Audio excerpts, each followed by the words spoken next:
Eu já estava na PUC, fiz doutorado em Londres, introduzi o processamento de voz no Brasil, mais ou menos, acho que sou o homem da voz, né? Eu de Chacrinha, né? Então, após isso, o que é que eu fiz? Escrevi 2 livros em processamento de voz, que são importantes em qualquer livraria aí, se abrir qualquer coisa aí na internet, estão lá, com vários preços, etc.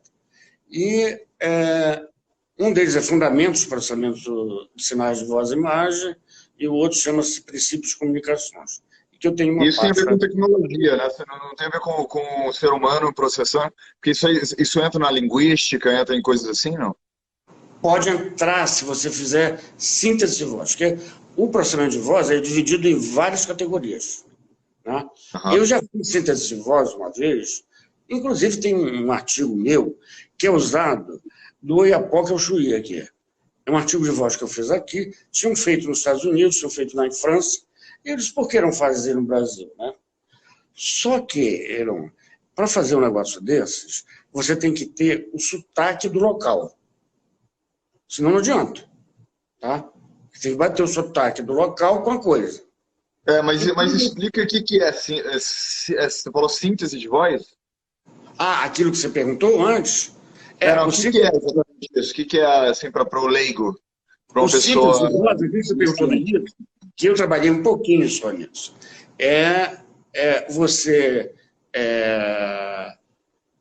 falar, né?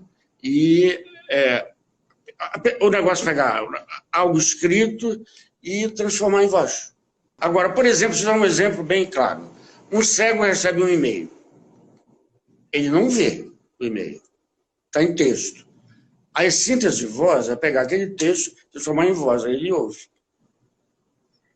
Entendi. Então assim, para poder fazer isso, você está falando então que em determinadas regiões a pessoa, para poder entender melhor, pelo menos aquela leitura, precisa ter precisa programar o robô, né, para fazer uma pronúncia regional. Não. Aquela outra história que eu te falei é outra. É uma história que eu falei para... eu não vou nem entrar muito, porque é demais. Mas, por exemplo, os fonemas, como é que ocorrem naquela linguagem. Que os fonemas, que na realidade chamam fones, eles ocorrem diferentemente em cada linguagem. Então, eu fiz para a cidade do Rio de Janeiro, apesar de ser paraense, né? Eu fiz para a cidade do Rio de Janeiro. Então, só pessoas com sotaque foram usadas nesses experimentos, com sotaques do Rio. Tá?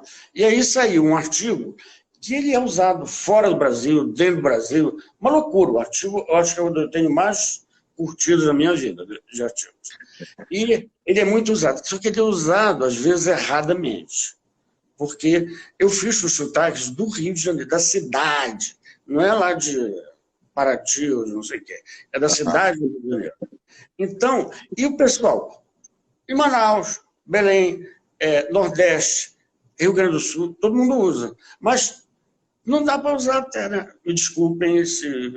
Mas o que é exatamente? O que estão usando? É isso que eu não entendo. Tipo assim, para mim não ficou claro isso.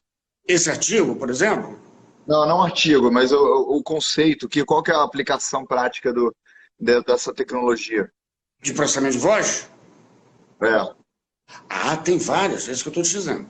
Uma delas chama codificação de voz.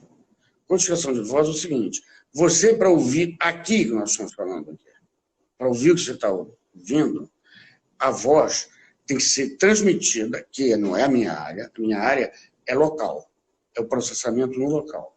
Então, ela tem que ser transmitida em uns e zeros só. Sim. Ela não é uns e zeros, ela é números, né, que variam assim, é uma onda, né, a voz.